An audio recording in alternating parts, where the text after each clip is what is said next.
Bom dia, pessoal. Hoje é quarta-feira, dia 3 de abril. Foi-se já o primeiro trimestre e entramos já no segundo com tudo. Temos um volume bem razoável de reuniões externas. E hoje eu quero falar com você, meu caro e minha cara, sobre metas e os 3 maiores erros que eu vejo, os equívocos, né? Podemos falar que eu vejo quando a gente afere metas, né? Metas de produção na área comercial. Antes de eu entrar no tópico, no tema, quero lembrar você que a próxima turma do curso Prospectando Clientes Corporativos é dia 16 de abril agora, é uma terça-feira. E se for o seu momento de você ampliar sua carteira de clientes, se você está entrando em escala e quer um processo que traga você frente a frente com os principais players do seu mercado, avalie a possibilidade de vir. É pap.pub/curso, é o site, tá? É dia 16 de abril, em sala de aula, durante 8 horas comigo, passo a passo, do planejamento à execução, a forma mais pragmática, econômica e eficiente de você estar frente a frente com os principais players do seu mercado, tá bom? Avalie a possibilidade de você vir nessa sala comigo, vai ser um prazer receber você. Bom, como hoje o tema é metas e equívocos, né? Metas e equívocos na área comercial. É isso que eu quero falar com você. Se você tiver algum comentário, alguma pergunta, é só colocar aqui. Estou em trânsito, mas se eu não conseguir responder agora, eu vou responder em seguida. Ok, a maioria das pessoas que entram no meu raio de ação, na raio de ação da nossa empresa, são empreendedores, empresários que têm poucos clientes, né? Tem 1 ou 2 clientes e vivem razoavelmente bem, até crescem, né? E com esse pouco volume de clientes, né? E tem empresas que por algumas décadas vivem com uma conta só, com uma única conta de um cliente. Então são empresas que têm uma dependência desse cliente, o cliente tem uma dependência dessa empresa e a vida continua, é uma simbiose saudável. Mas infelizmente na maioria das vezes isso não ocorre e essa grande conta vai embora e a empresa fica refém de novas indicações, ou eu digo muitas vezes a espera de um milagre. Repor um faturamento aí de 50%, 60%, 70% que vai embora é muito difícil, né? Então isso já aconteceu conosco, foi bem traumático, aconteceu 2 vezes e essa situação de você ter um cliente, ela é confortável por um lado, porque você tem um fluxo de caixa previsível, você tem ali uma certa estabilidade, né, financeira, por conta de um cliente todo mês estar colocando o volume de pedidos e serviços que pague a conta. Mas por outro lado você perde musculatura, você perde tenacidade, quando precisar captar clientes você não tem a máquina funcionando. E esse tipo de empresa geralmente vive de indicações, né? Então uma pessoa indica a outra, ela vai em reunião, como ela é bem indicada, a reunião transcorre bem, com alto nível de confiança e o nível de conversão costuma ser muito, muito bom, tá? Agora esse quadro nefasto aí, ele infelizmente leva à bancarrota da maioria das empresas. Se você olhar uma pesquisa do Sebrae, o principal motivo das empresas fecharem antes de 5 anos é a perda do seu principal cliente, tá? Então, quando isso acontece, você realmente tem muita dificuldade em repor o faturamento que banca a estrutura que você tinha para conduzir aquele cliente. Então, e também as relações comerciais, por melhor que seja a sua entrega, elas costumam se deteriorar, costumam azedar ao longo do tempo, tá? É troca de cadeiras, é questão de desgaste pessoal, mudança de mercado, novas demandas internas. Então uma relação começa com um grau 100 de confiança e competência, esse grau de confiança pode aumentar, mas com o passar das situações, a relação fornecedor-cliente tende a ter um downgrade, ter uma deterioração, isso é natural, e que tende ao rompimento, que acontece também, tá? A maioria dos motivos dos rompimentos são: trocou o gestor, então o gestor quer uma outra empresa fornecedora, ou a empresa, o seu cliente quebra, né? E aí você fica sem quebra, na mesma caixinha do quebra, entra ou muda de ramo e você fica sem ele fica sem a necessidade do seu serviço. Então, para evitar esse cenário, muitas empresas que entram no nosso raio de ação têm como meta entrar em escala. O que significa entrar em escala? Significa ter o seu maior cliente tomando 5% do seu faturamento, respondendo por 5% do seu faturamento. Então, se você fatura 1 milhão, seu maior cliente fatura 50 mil reais, tá? Então, isso é entrar em escala na minha métrica, tá? Então, é quando você ganha e perde clientes num fluxo que tanto a perda de um quanto o ganho de um não interfere muito, tá?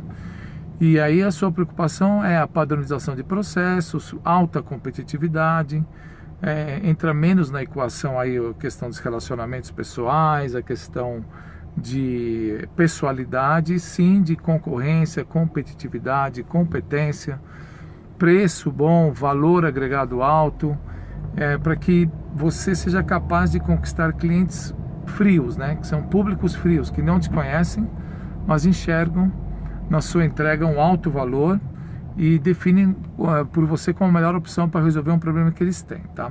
Então isso é entrar em escala e, para tanto, é necessário estabelecer algumas metas, tá?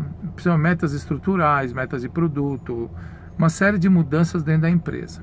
Então são 3 pilares que você vai atravessar ao entrar em escala. O primeiro é a expansão, tá? Você vai com o processo que você tem hoje, tentar chegar no limite em termos de captação. Dentro do teu custo de aquisição de clientes, custo de geração de leads, você vai tentar chegar no seu limite. Então vamos supor que você tem um custo de aquisição de R$1.000 por cliente adquirido e você faz as campanhas, faz prospecção e esse custo sobe para R$2.000.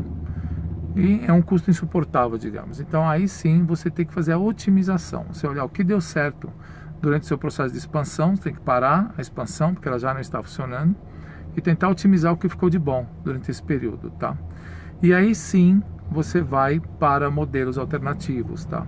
O problema é que quando a empresa tenta entrar em escala, ela tenta várias táticas sem passar por essas 3 fases, né? Então ela começa um processo, já abandona, vai para outro processo, aí tem um modismo, troca de aplicativo, troca de equipe, troca de estratégia.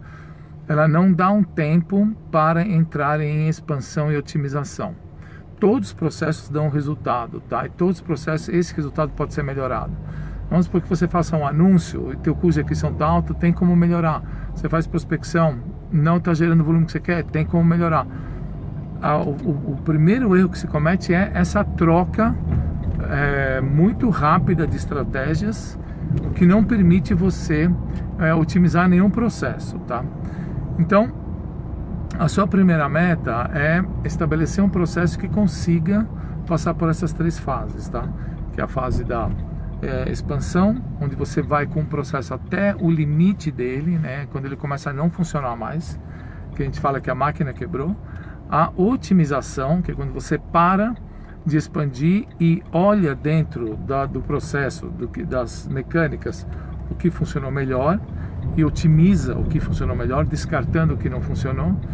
E depois a troca, né? Você vai tentar outros modelos, ok? Você vai alternar e tentar outros canais, outros modelos em adição a esse primeiro, tá certo? A segunda meta é acompanhar alguns indicadores, e na área comercial, no business to business, o principal indicador que você tem que medir, meu caro, existem centenas, tá? Somente no digital existem centenas, mas no business to business, o principal indicador disparado, aquele que você tem que acompanhar, que é a tua principal métrica, chama-se propostas emitidas, tá? Desde que sejam qualificadas. Então, esse é um principal indicador. Se você pega 10 empresários e pergunta para ele quantas propostas sua empresa emitiu esse mês, ou qual foi o crescimento de propostas emitidas em relação ao mês passado, menos da metade vai saber te dar esse número, tá? Então, quando você acompanhar essa métrica e melhorar essa métrica, ou seja, você comparar você consigo mesmo, propostas emitidas em março em relação a propostas emitidas em fevereiro, cresceu 10%, está ótimo. Abril, vamos crescer mais 10%. Então, essa é a principal métrica medida. Então, o segundo erro é as empresas não acompanharem o número de propostas emitidas, tá? E sim acompanharem uma série de outras métricas que não são qualificadoras da operação, como por exemplo, reuniões agendadas. Uma reunião agendada que não gera uma proposta é inócua, né? Ou por exemplo, leads gerados, né? Uma métrica importantíssima, porque quanto mais leads gerados, maior tende a ser o número de propostas emitidas. Mas a primeira métrica diária, se olhar na área comercial, é volume de propostas emitidas, tá? E a segunda é a sua conversão, obviamente, né? Então, quantas delas viraram clientes novos, né? Então, você emite proposta e mede a conversão. Erro que existe aí, não se respeita o ciclo natural de conversão. Tem empresas que, entre a proposta e o fechamento, pode levar 60 dias, pode levar 30 dias, pode levar 6 meses, tá? Então, você precisa olhar esses números dentro do teu ciclo de vendas para ter um resultado real, tá certo? Então, estabelecer metas é quantas propostas vamos emitir esse mês, quanto nós vamos crescer em relação ao mês passado, quanto nós vamos converter esse mês, quanto nós vamos crescer a conversão em relação ao mês passado. São as duas principais métricas que interessam. A terceira, que vem a cabo das outras duas, é ticket do negócio, né? Qual foi o volume por negócio fechado. Então você pode ter aumentado o número de propostas, mas o volume dos negócios reduziu, que não vai adiantar muito, tá, meu caro, minha cara? Precisamos não só aumentar o volume de propostas, precisamos aumentar a sua conversão e precisamos aumentar o ticket, o valor dos negócios. Problema que muito comum, não se dá tempo ao tempo, é tudo para ontem, e aí não funciona, vai trocando, não funciona, vai trocando, e aí você nunca vai ter a expansão e otimização de nenhum processo dessa forma, tá? Como eu falei, todo o processo comercial pode ser melhorado desde que você tenha números, né? Você gere números, né? Então, a partir dos números, você vai melhorando sua performance. Bom, dentro também desse escopo de entrar em escala, como eu falei, entrar em escala, fazer com que sua empresa saia da dependência de uma ou duas contas, saia da dependência de indicações, entre em escala, faça com que seu maior cliente participe com 5% do seu faturamento. Não é fácil, pode levar 1, 2, até 5 anos para você conseguir isso. Os números que você vai acompanhar aqui é o volume de propostas emitidas, a sua conversão e o valor dos negócios, né, por contrato assinado, por orçamento fechado. E aí tem a zona do desconforto, tá? Pouquíssimas pessoas estão dispostas a sair da zona de conforto e entrar na jornada de captar clientes frios. Isso porque tem muitas objeções, barreiras, o mercado tem filtros, não é qualquer um que entra numa empresa, e esses filtros basicamente são eles qualificam a oferta do mercado. Então, duas empresas abordam a mesma empresa, dois fornecedores abordam um mesmo cliente, tá? Um consegue agendar uma reunião e avançar e o outro não consegue. Qual é a diferença entre os dois, meu caro? Tá? Está na oferta, o que se propõe, qual é a pauta da reunião. Você está se aproximando de uma empresa com que pauta?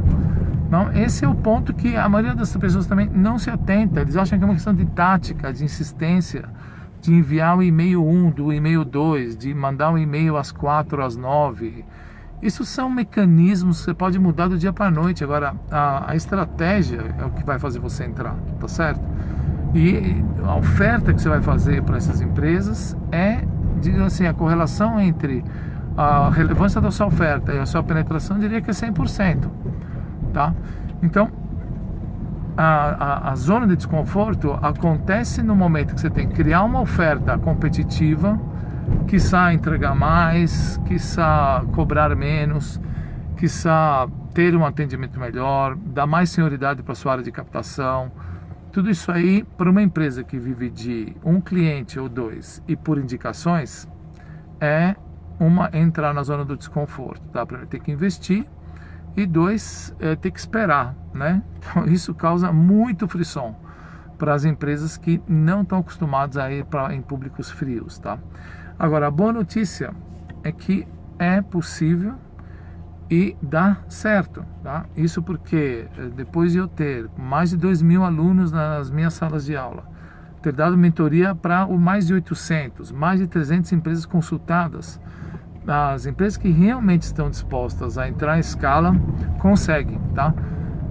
A única prerrogativa é ir ao mercado, tá? Mesmo que você saia com uma oferta ruim, mas você indo ao mercado, você vai entender através do retorno de mercado o que ele quer, você vai se adaptar, volta a ele e aí você começa a penetrar, tá certo? Isso só é possível se você tomar uma decisão, né? Decisão de colocar a sua empresa em escala e, em definitivo, não depender ou ficar refém de um ou dois clientes.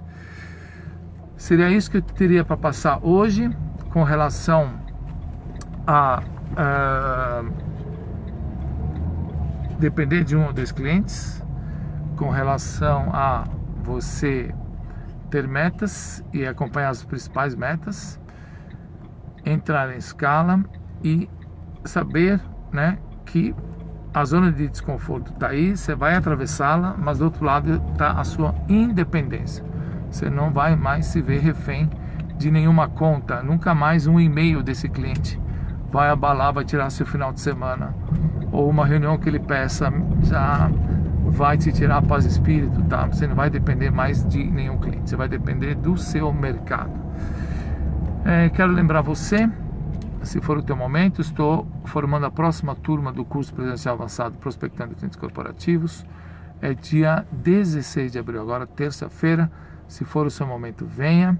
Nós vamos ver passo a passo como estar frente a frente com os principais players do seu mercado, meu caro, minha cara, do seu mercado, tá? São em 8 horas, já temos 20 inscritos, temos mais 5 vagas. Se for o teu momento, venha. Dia 16 de abril, terça-feira, começamos 8h30 da manhã. Seria isso por hoje. Desejo a você um ótimo dia. Muito obrigado por acompanhar essa jornada e até a próxima, se Deus quiser. Muito obrigado.